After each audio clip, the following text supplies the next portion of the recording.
আসসালামু আলাইকুম ওয়া রাহমাতুল্লাহি ওয়া বারাকাতুহু। আলহামদুলিল্লাহ ওয়াসসালাতু ওয়াসসালামু আলা রাসূলিল্লাহ ওয়া বা'দ।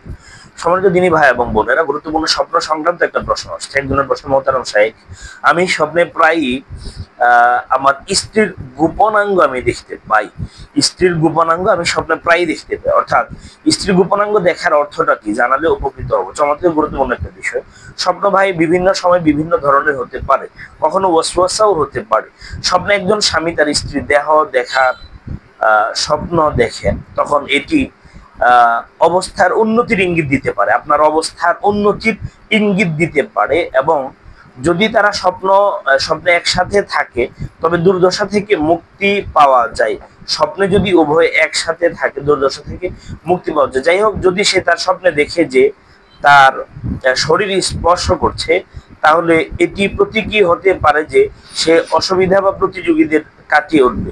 স্ত্রীর শরীর পরিষ্কার পরিচ্ছন্ন থাকার স্বপ্ন দেখা সুখ সমৃদ্ধির সুসংবাদ বয়ে আনে। আবার নিজের শরীর নোংরা হওয়ার স্বপ্ন দেখা সমস্যা এবং দুঃখের ইঙ্গিত বয়ে আনে।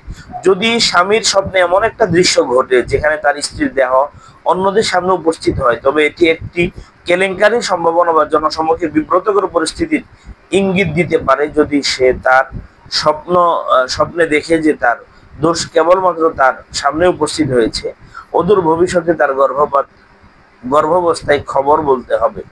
যদি স্বপ্নে স্বামী তার স্ত্রীর গোপন কোনো অঙ্গ দেখেন, স্ত্রীর গোপন অঙ্গ দেখে ফেলেন, সেক্ষেত্রে আপসেট হওয়ার কিছু নেই।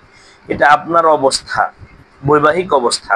যেমন আপনাদের মনোমালিন্য হচ্ছে, স্বামী স্ত্রীর মাঝে ভালোবাসা তেমন নাই, ঝগড়া বিবাদ, কলহ বিবাদ লেগেই আছে, এটা ডেইলি এফেয়ারে রূপ নিয়েছে। এমত অবস্থায় আপনি যদি স্বপ্নে স্ত্রীর গোপন অঙ্গ আপনি স্বপ্নে দেখেন, সেক্ষেত্রে আপনাদের এই অবস্থা থেকে কেটে ওঠা, অর্থাৎ আপনি এ ধরনের অবস্থা থেকে আপনার যে বর্তমান অবস্থান আছে এটা থেকে কেটে ওঠার সম্ভাবনা আছে। এটা ইঙ্গিত বহন করে যে আপনার জীবনে ভালো কিছু হতে যাচ্ছে, সম্ভাবনা। এই জন্য